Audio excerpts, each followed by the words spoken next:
Saturday, on the net, Egyptian web users vent their anger following Mubarak verdict.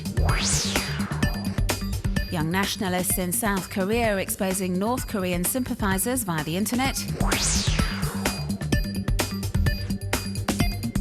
And YouTube launches a human rights channel.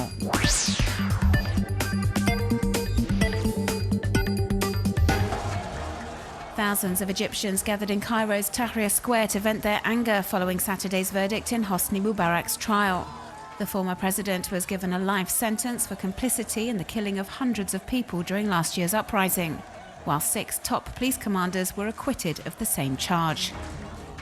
Many web users feel the sentences are far too lenient and have been saying as much on social networks. Many feel Mubarak should have been given the death sentence, and some, like Sameh Abdel Halim, believe he should have been dealt with in the same way as Muammar Gaddafi, who was killed by Libyan rebels back in October. Others, like Big Pharaoh or journalist Lina Atala, denounce the trial itself.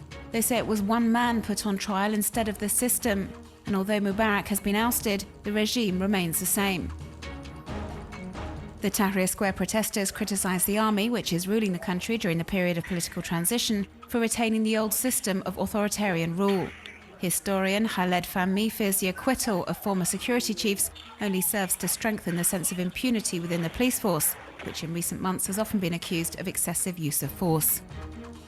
Blogger Mona El Tahawi does not believe justice has been done, and many others like her feel the trial was a farce, as illustrated in these cartoons by Brazilian artist Carlos Latouf.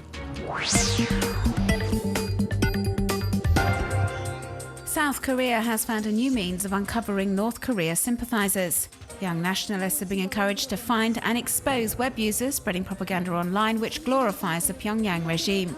They've been using keywords with references to the Kim dynasty, like great leader or son of the nation, to identify fellow South Koreans thought to be praising North Korea.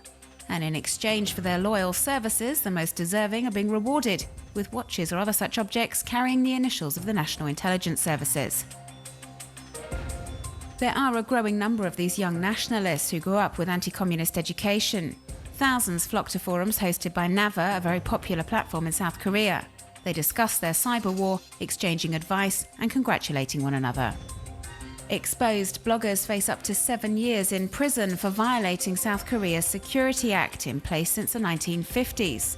Since 2008, when Conservative President Lee Myung-bak came into power, the number of deleted messages has multiplied by 40. A situation denounced by NGOs like Amnesty International and Reporters Without Borders. They condemn the government's excessive control. This 23-year-old web user gave a sarcastic twist to messages on Pyongyang's official Twitter page and was convicted in February for supporting an enemy of state.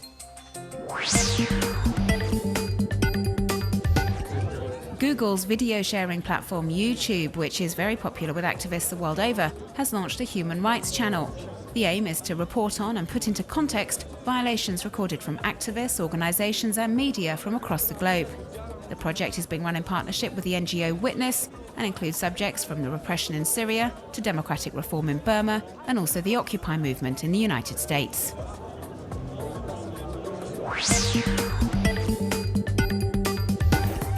The Philippines government recently launched this website, providing citizens with all sorts of information on the state budget.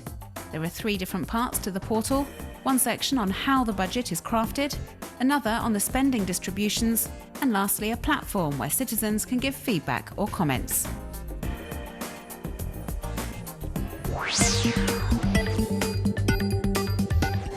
In football, there are some goals you just don't forget, but the Surrender Monkeys Collective has found a way to make these great sporting moments even more spectacular.